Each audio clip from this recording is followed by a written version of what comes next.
Welcome back to the Shankly Sessions, the Liverpool podcast we bring you each and every week on the upper tier. Head over to YouTube, smash that subscribe and bell notification button. Audio versions show are available through Spotify, Google Podcasts, Amazon Music, wherever you pick up audio versions of the show, you will find us there. Joining me tonight, the blue side of London, the man formerly known as the Podfather for a match reaction and player ratings, Chelsea 2, Liverpool 2. But before we get into that, Ian, tell us what's going on. Talk to me about Dynamo's dozen. What's in the plans? Let our viewers know the news.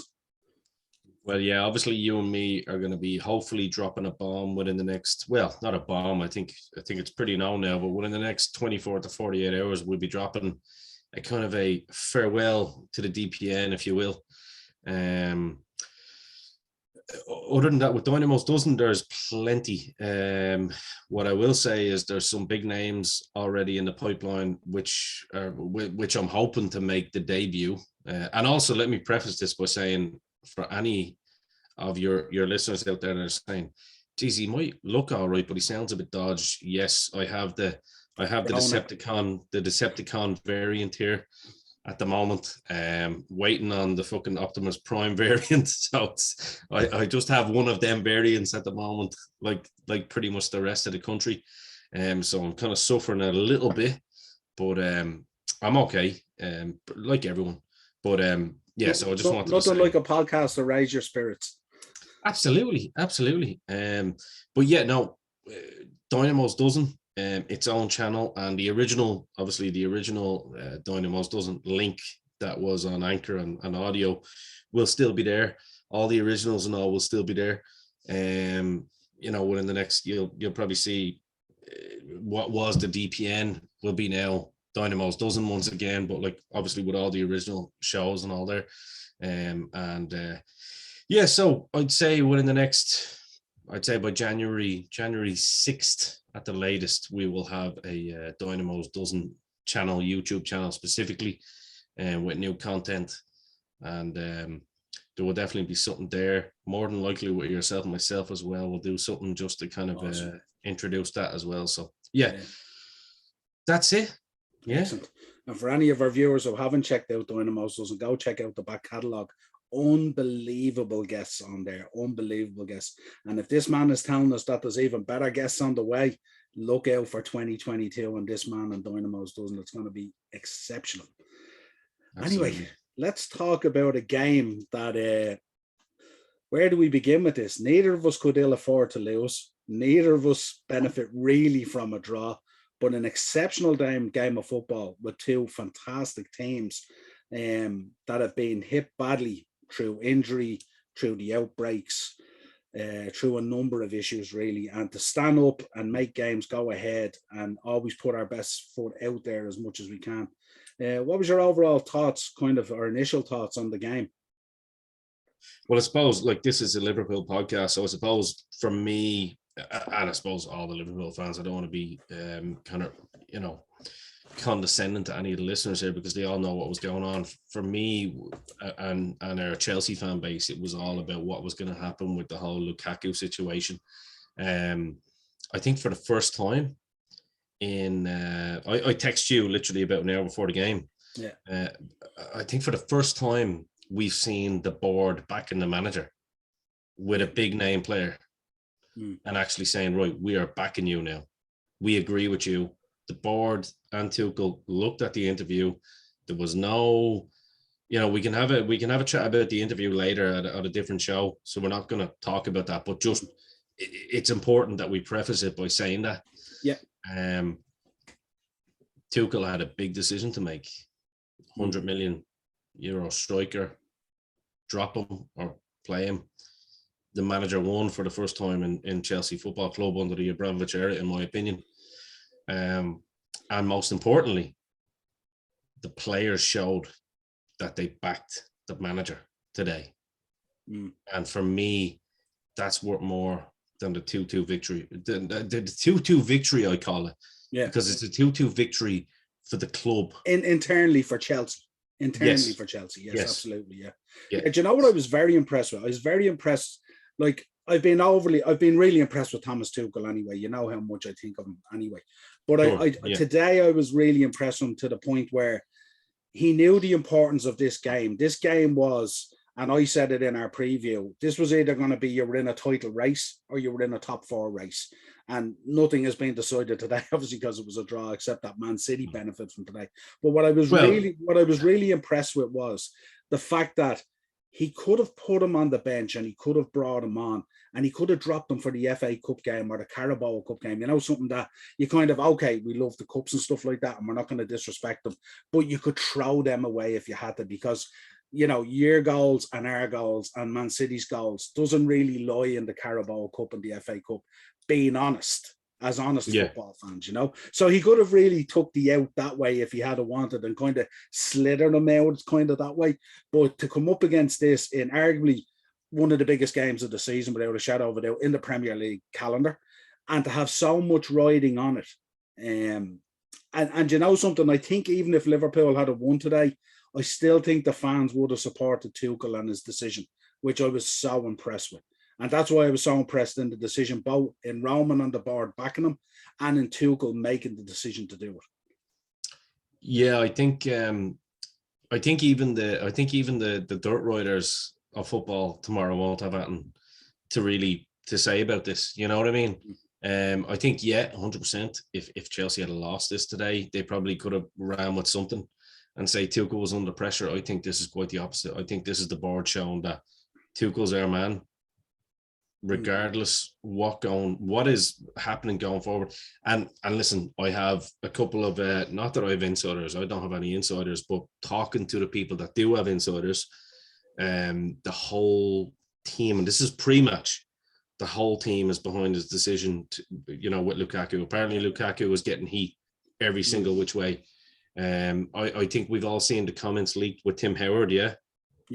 Yeah, Tim Howard said he got a message from Lukaku saying, can't really say much. The heat's kind of on me. Have a meeting on Monday. So whatever that meeting on Monday means. And Tim Howard and Lukaku, as far as I know, are pretty close. But this is a lad who was made a, you know, for a very intelligent lad. All you ever hear people saying he's a very smart man. I think he thinks he's smarter than he is, though. I think he's a little bit of a snake, to be honest. Something about, you know, some of these lads that are over intelligent, that they try to be smarter than the club. And I think the club won today, and I think the players today on that pitch showed who they were backing. And it's an extremely tough one for the club as well, with such a huge investment in him. And he was seen as being the guy who was going to bring you to that next level, if you like, albeit that you're European champions, but that next level in terms of the league or whatever it is, you know, bring that consistency up front. Yep. And I just think it was a huge decision to make. And I commend the club and everyone involved. The other side of it, I suppose, I look at it goes, you know, could you really have played them today? In reality, the crowd would have destroyed them. But I also look at it today, now that we get onto the game, and say, would he have made a difference? I don't believe so. Yeah. I think he would have made a difference if that interview hadn't happened and he was playing, because he came on the other day and he made a difference. In terms of his hold-up place and whatnot. But I think that press today that we're going to talk about with Chelsea, and like that press really destroyed Liverpool's kind of game plan within the first, you know, until you scored the first goal. But even after the first goal, that press was still ongoing. And then in the second half, I think Kai Havertz deserves a hell of a lot of credit today. He really does. Yeah. I mean, that boy is only coming back from COVID and injury.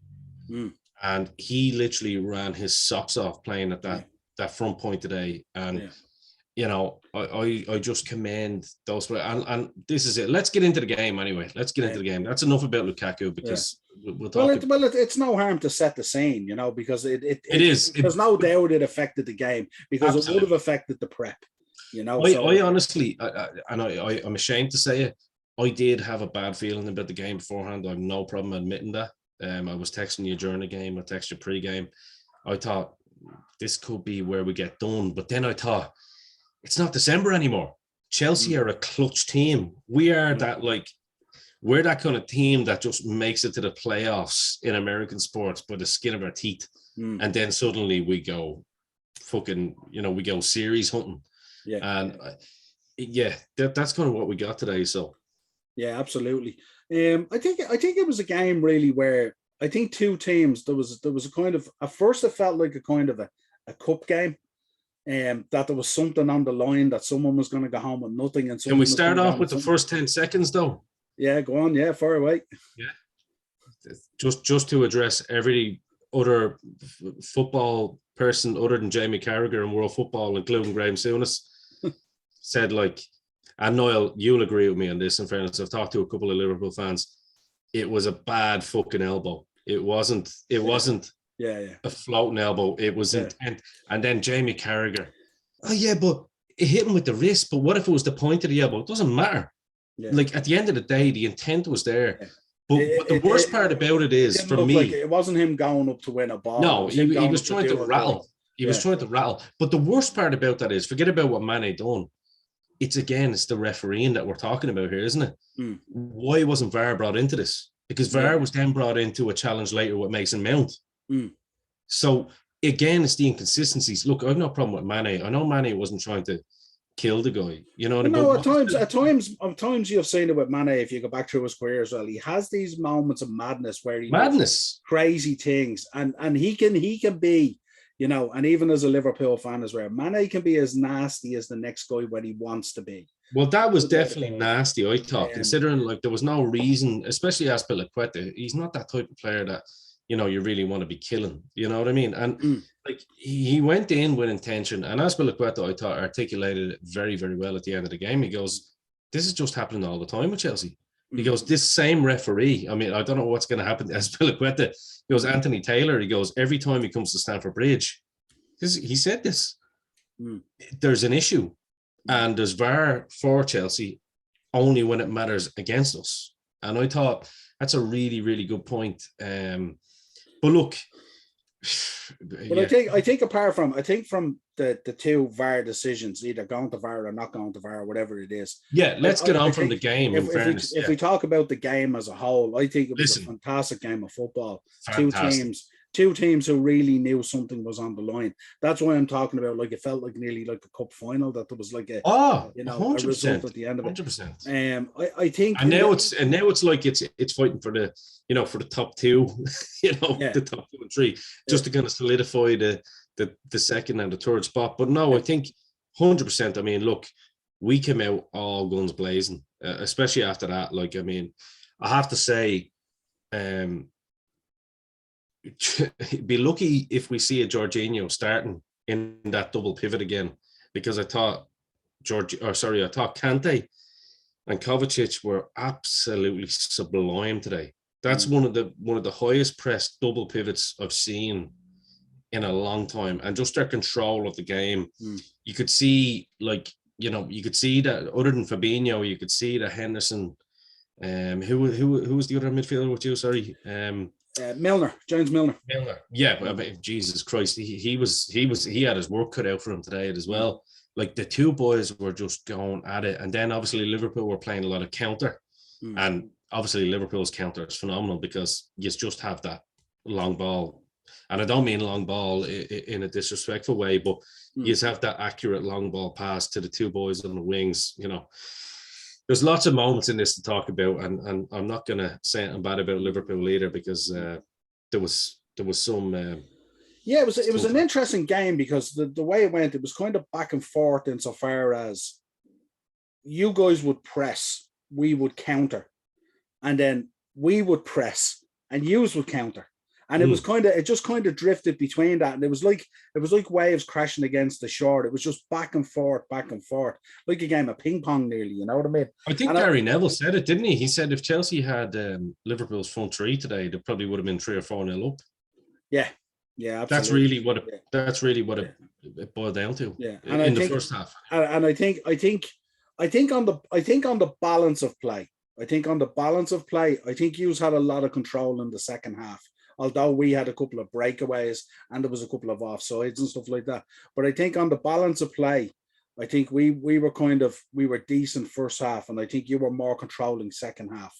and we got a couple of opportunities, but you made some really good opportunities, and we had to sit in there at times to keep you there. You know, a lot of times I've never seen Liverpool we were pressing to our third. Yeah, I've never seen Liverpool that far deep at times when Chelsea's press was on. So it was a very entertaining game. If you were neutral, I'd say it was fantastic. You know what I mean? Yeah.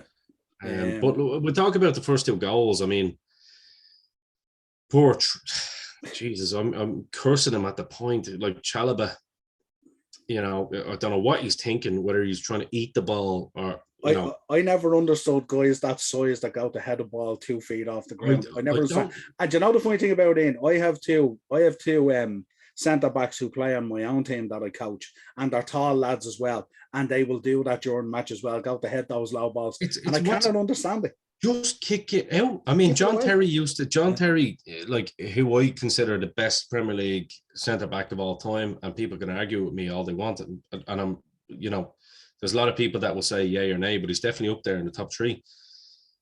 Even him or a Jamie Carragher are gonna hoof that one out with the left foot or whatever. Let it go out for a corner kick. Let it go out for a fucking throw in. Or if they go to put their head on it, they're gonna head it.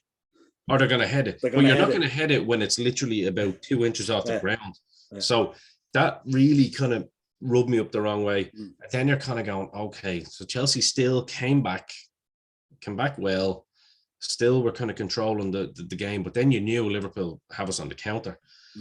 And then, of course, Marcus Alonso kind of gets done by Salah, which was just a stroke of genius, to be fair. But I mean, I said, come on, Salah, give Alonso a bit of a break here. Like, we know he's not great defensively anyway. There's no need to do him like this, you know what I mean? And then he does Mendy as well, which I have to say, like, I was looking at it at the time and I thought Mendy could have done better.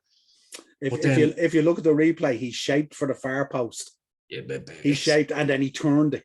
I think that's purely Salah's genius, though, rather than. You're also talking point blank as well. He was on top of him. I honestly, I don't think I think he would have done that to any goalkeeper in world football today. The way he done that move was just fantastic. And then you're thinking, okay, fuck. Like, I was like, right, get a goal for fucking halftime at least. Otherwise, we're out of it.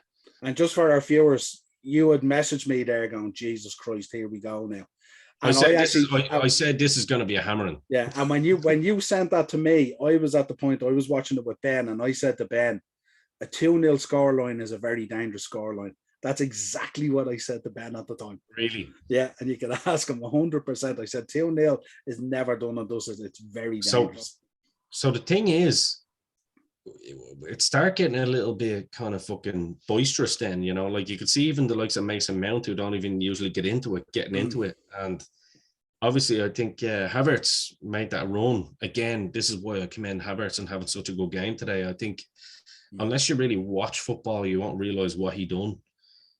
He really ran the line trying to get other players into it. You know what I mean? Yeah. He wasn't looking for the glory, and I thought he got 2 fouls on him against Milner, which again, Mr. fucking Anthony Taylor didn't see fit to deem that a yellow card. But Milner's that way though. Milner's that guy who gets up and he kind of like he's all smelling of roses. I mean, you say about Milner, it has to be a very bad tackle generally for Milner to get booked, because they tend to be endearing to him a little bit. I know, and that's the problem with the referees though. You know, and they don't follow the letter of the law, and that's my problem. Mariner, as far as I'm concerned, he can fucking catch COVID tomorrow, and I couldn't give a fuck. And hopefully, he never refs a football game again. That's my opinion on Anthony Taylor. He's an absolute piece of shit. He's as corrupt as they come, I think, and I think he's for us and for you. You know that he's done it to Liverpool before, depending on who he's playing. It's just the inconsistency of it. Oh, it's the inconsistency of it. Like, again, it's just like you're not calling a VAR here at the start of the game because it's 6 seconds in. That doesn't matter whether it's 6 seconds in or 60 minutes in. And then he calls a VAR on Mount, which, you know, was a little bit of back and forth from the two boys. You know, you want to see that, you know. But he has no choice but to give the foul here, and obviously it comes out, and then Kovacic. Where did that come from? If this isn't fucking goal of the half season anyway, at least I don't know what is, because the technique of that goal, I I think you're He going to. also, though, as amazing as it was during the game, he has those goals in his locker. That's not the first time he's done those ones from distance. And they're all volleys. Yeah. He's personally, I've never really said this. He's personally probably my top 3 favorite players for Chelsea. Maybe even my favorite, because he's just someone that works like a motherfucker. He's built like a stock. He's a stocky little thing. You see his biceps, and he's just like ready for war. Yeah. He looks like he's been in there with Tyson in the past. But he hit that one sweet as a nut, didn't he? Oh, hit him. And then you're thinking, grand, perfect.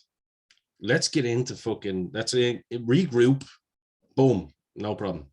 And then Pulisic, who's obviously missed one in the first half, where you're going, what are you doing? Oh my God, you're thinking, Pulisic, what are you actually doing? You're trying to round the keeper here, but just hit it.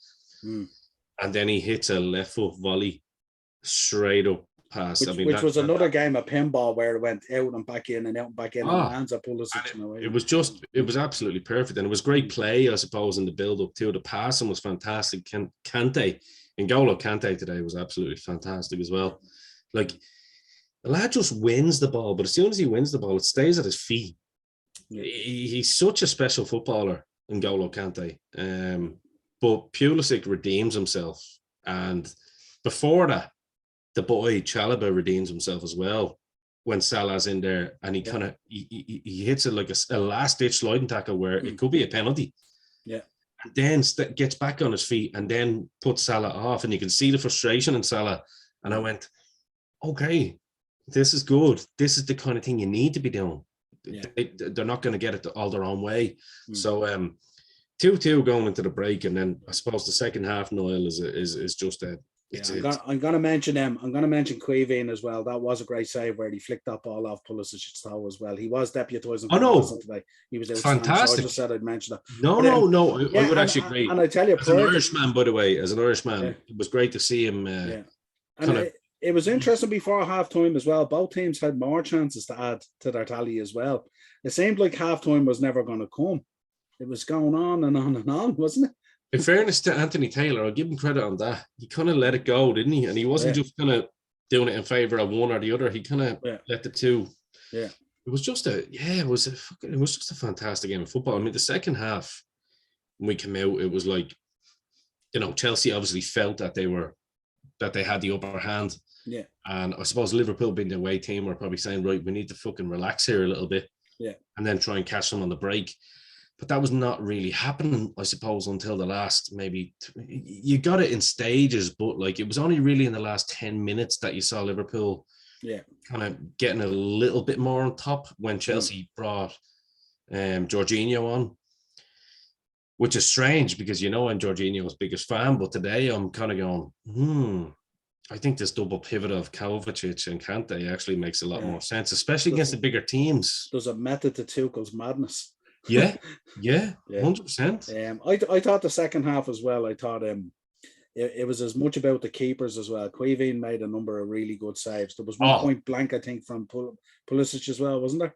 And then I think the one Mendy save from Salah. What a save! By the way, that would have been a belter of a goal as well. Yeah, he hit it from about 40 yards out, and I think Mendy, I thought, has been a bit weak recently. He's been coming in for a bit of criticism, all right, and especially I thought when he saved that one, I thought it might still go into the top corner, No, but he got a strong hand on it to get out of there. Yeah, very impressive. So he and then that kind of brought a bit of confidence back because he made a couple of more saves. Then the one with Mane when he was trying to go in, I think top bins, and he saved that as well. So it was I think it was. I mean, if you're Chelsea, you're thinking, shit, we could have won that. If you're Liverpool, you were thinking you're going in winning it. You know what I mean? Because of the whole media thing that Chelsea are fucked. But I think a special shout out today goes to Azpilicueta. I thought he was absolutely phenomenal today at right wing back. Having to play at his age, not even his age, but his level. You've said this to me before. Like, he has played so hard for so long that he just doesn't have the legs anymore. He's racked up the mileage. And I think Alonso today as well was very impressive. You were expecting those wingers to really destroy them. But I think Thiago Silva in there again today with another masterclass. Same with Van Dijk. I think without those two at the back, you could have been looking at a couple of more goals in there. Yeah, I think for us today, we played into your hands a little bit as well. Whereas 9 times out of 10, we'd be playing down the wings constantly, and that might have exposed us and Alonso a little bit. But for some reason today as well, we were playing an awful lot through the middle as well, which kind of played into your hands because it didn't expose that weakness that might be there. Exactly. So, but it was interesting. But I thought our midfield today, didn't really stand up. I thought Fabinho is solid as always and normally does a job. Yeah, he was good. He was good. But I thought Milner, I don't know. Sometimes when I see him, it's like he's beginning to show his age. Like he'll give you his best, but sometimes he might just not be at that level anymore. And to be honest with you, I thought at Captain Henderson, I thought he was anonymous today. To be honest, I thought Kante had his number all day. I think. Yeah. I just thought his passing. I thought his passing and his choice of passing, and I just thought he was off today. I thought he gave away the ball more often than not, and I don't think he stamped. He should have been able to stamp his marker on that there. He should be able to turn around and go, right, Kante's going in there with Kovacic. It's not Jorginho. You know what I mean? How do we put it up to them this way? How are we going to do this? What way are we going to do it? He should have been the guy geeing up the guys. He should have been the leader and the captain today. And I thought he it's a number of games now I've watched Jordan Henderson. I wouldn't be one who'd be overly critical of him. I have been in the past years ago and stuff like that. But I don't know. I seen a side to him today where he didn't seem to be able to get into it or whatever it was, and because of the pressure that was riding on it and stuff like that, he constantly kept on losing the ball, and it was a real worry, you know. Yeah, I mean, I thought like you guys, I was impressed by Konate. I thought he played well.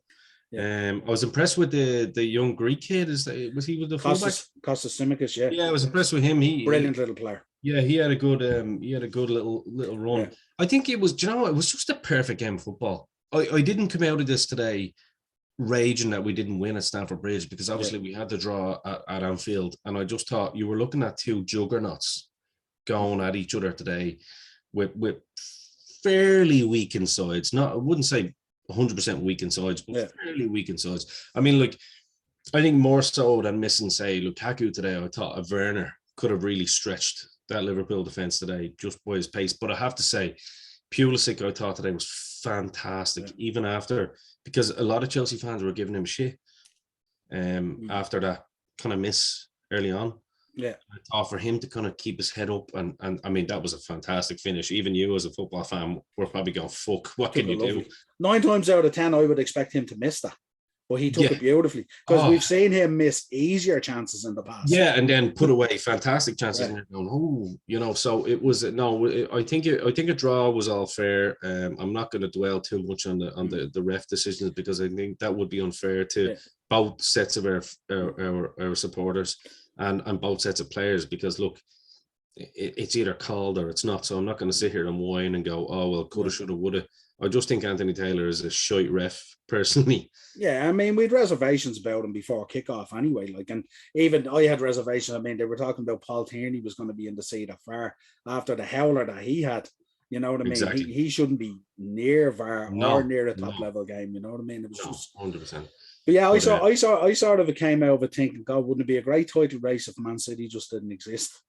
I know. If it was just us, it'd be fantastic, wouldn't it? Because they're the games they're the games you want to fucking see. I mean, like I say, it took me from, where I'm having to isolate and stuff, and seeing that goal just before halftime was like, oh my God, and I'm sure your boys and yourselves were the same when you went 2-0 up.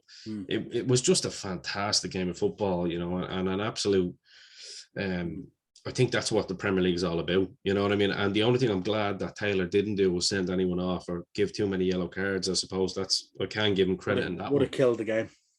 It would have, but it was a fantastic game of football. And look, I suppose it's just up to the two of us now to make sure that we stay in touch, and distance. And well, look, I don't think anybody's going to catch either of us. Regardless, I think we're going to be either second or third. Yeah.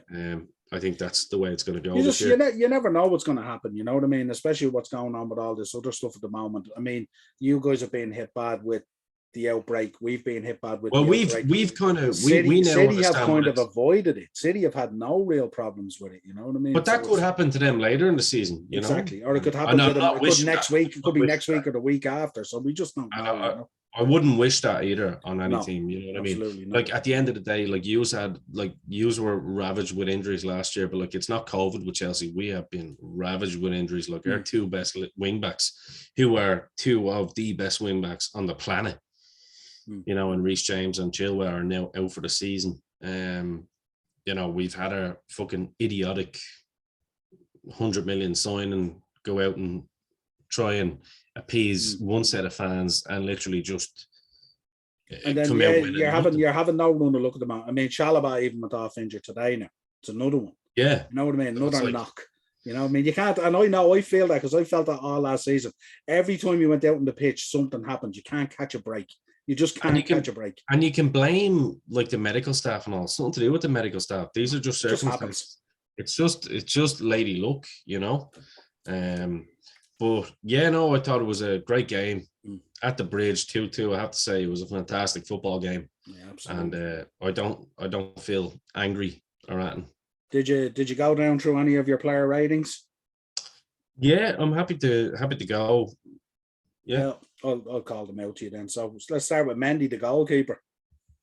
I would have given him today a 7 because he would have got a 6 if it hadn't been for those 2 saves in the second half. Tell you, I was more generous. I was giving him an 8. I thought the saves were outstanding. Chalobah? He definitely gets a 7. Okay.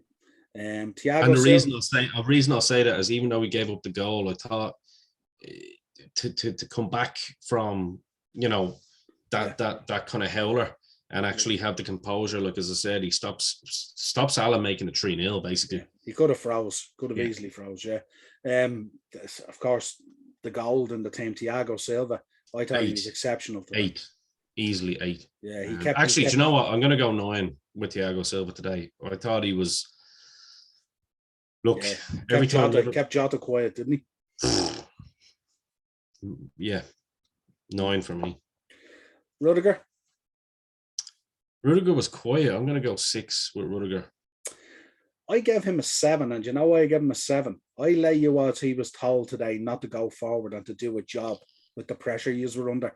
And you know something? He did today exactly what he was told. So I gave him a 7. He did, but the reason I'm giving him a 6 because he was more at fault he put Alonso under pressure for that second Salah goal because he didn't actually follow him through. He should have been there to kind of make sure that there was that tightness in between him and Alonso. So that's the only reason. Aspie's getting an 8 from me today. I thought he was absolutely exceptional. N'Golo Kante. I'll let you mark him. I'm going to give him a 9. Yeah. I don't give players a 10.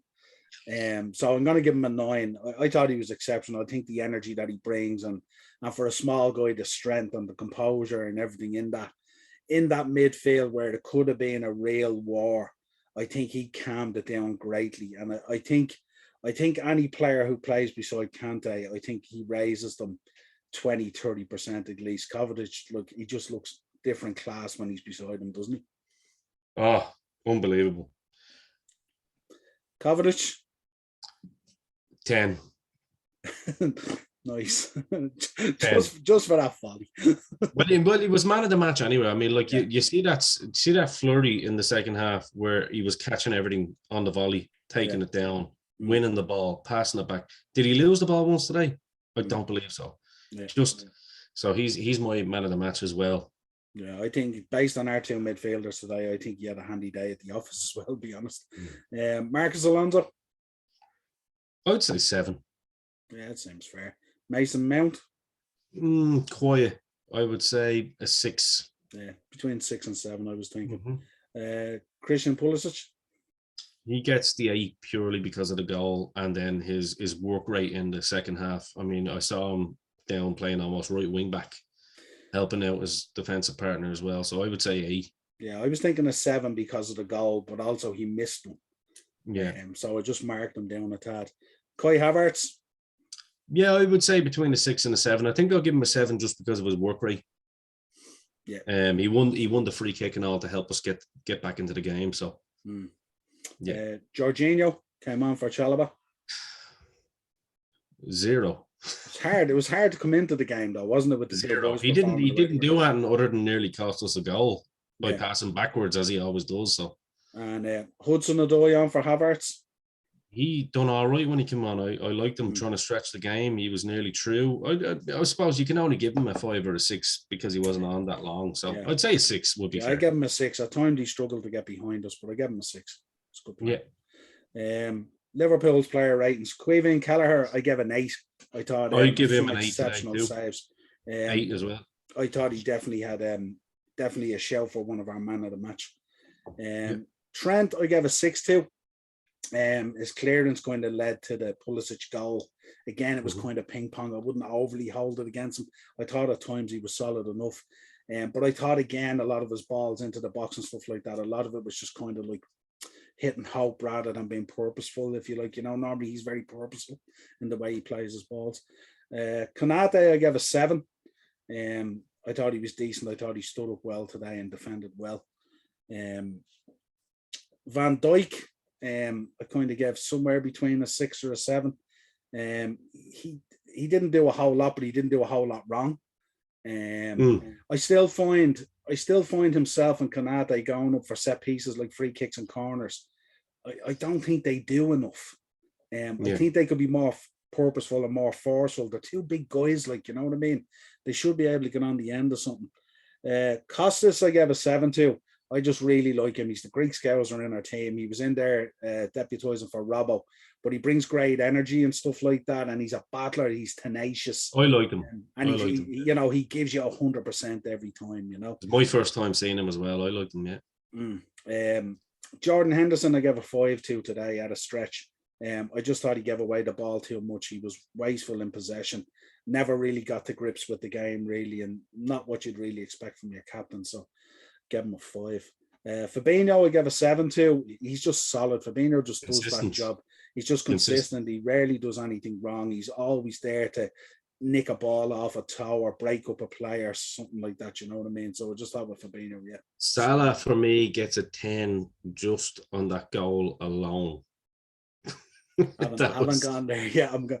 Well, I'm just saying as a Chelsea fan, that was Milner. I gave a 6 to as well. Again, didn't do anything right, or didn't do anything wrong, but didn't really do a whole lot either to influence the game. And as you said, got away with a number of fouls and stuff like that. So on another day, another ref would card him early, maybe. But hard for him to dictate the tempo as well. Mo Salah, we come to now. I give Mo Salah a 9. Again, very unlucky with the chance off that Mendy scored in the second half. Was sublime for the goal against Mendy. And if you look just before that, the chance he had just before that Mendy cut out. If you seen Mendy was giving him socks. He was giving it to him in the air and all, as if to say, I'll see you next week at the AFCON and all this. And then all of a sudden, that's when Salah broke in and put that one by him and scored that goal. But if you go back, look at the highlights of the game, Mendy's giving him socks on the one that he saved and stuff like that. No, I'll give him a 9 then, in fairness, because to be fair, I think he was well cut out in the second half. In fairness, I think Rudiger done a good job on Salah today, to be fair. Yeah, Jota, I gave a 6 to. I thought he was quiet today. He is tenacious and he does try and battle, but I thought Thiago had his number most of the day. Yeah, I was expecting more from him today, I have to say myself, when I saw him up through the middle. I think most of his work is not where you want him to do his work. Most of his work, he was down around the halfway line where he was trying to hold the play and stuff like that. And I think Thiago's just too wily for that, you know what I mean? He served the stars and stripes at this stage to know what to do in that situation. Yeah. Mane, I gave a 6 to. Does energy, does endeavour, does stuff like that. Getting booked early isn't great, that bit of petulance at time can be in him. And I don't know what drives it at times, you know what I mean? But took his goal lovely, I have to say, and to see Asper on the ground absolutely disgusted, because I'm sure after that foul early on, he was the one guy that Asper was saying, if anyone else scores, just don't let him score, basically, so he was disgusted when he scored. I thought he took his goal lovely. He did. He did. But he does tend to get a number of opportunities well. His conversion rate to real good chances is not really good at the moment. And I think he's not. A month away at the AFCON, I think is going to do him a world of good because he seems to be under a lot of pressure there at the moment. In terms of substitutions, Keita came on from Milner.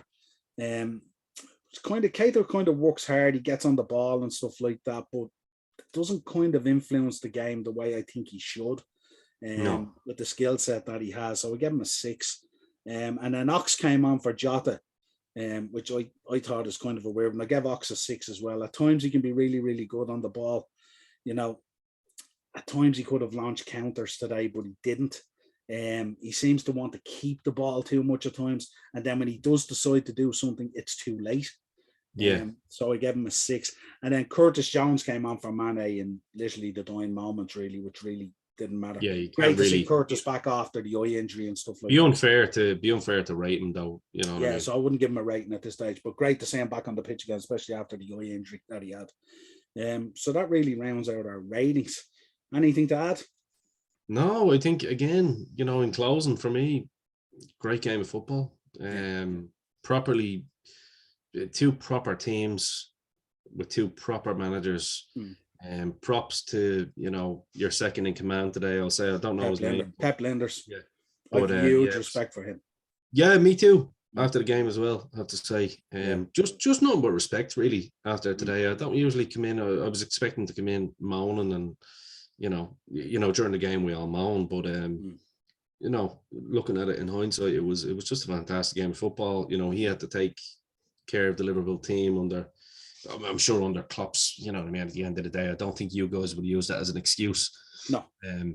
The same way we can't use, you know, a potential sending off. Pep Linders is more than capable of stepping into that seat if needed. Exactly. I think it was the same with us. I think it was just a fantastic game of football. Glad to see refereeing decisions didn't ruin it totally. I think if you know the Mane sending off didn't happen and we didn't win, probably would have fucking been a talking point. But I mean, look, it was a fantastic game of football between 2 of the best clubs, you know, on the planet. So. Yeah, two great teams putting in a great shift, and Man City coming out as the winner. That's the only way I can sort of describe it, really. What happens when you excuse me, that's what happens when you spend $1 billion, isn't it?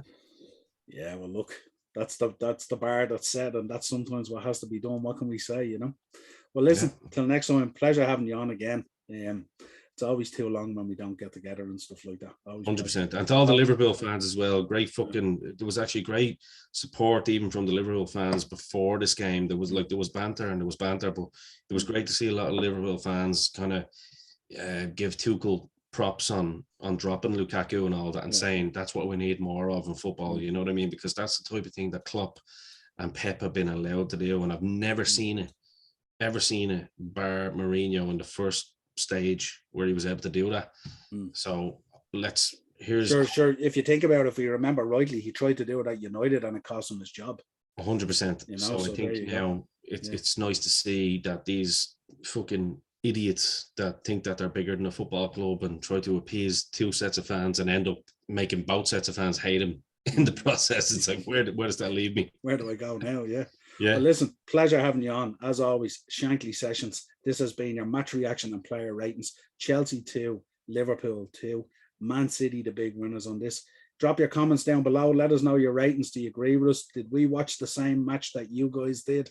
And as always, head over to YouTube, the upper tier, smash that subscribe and bell notification button. If you want to contact the show, the upper tier podcast @gmail.com, or you'll also get us on Facebook and Instagram, the upper tier, audio, of course, Spotify, Google Podcasts, and Amazon Music.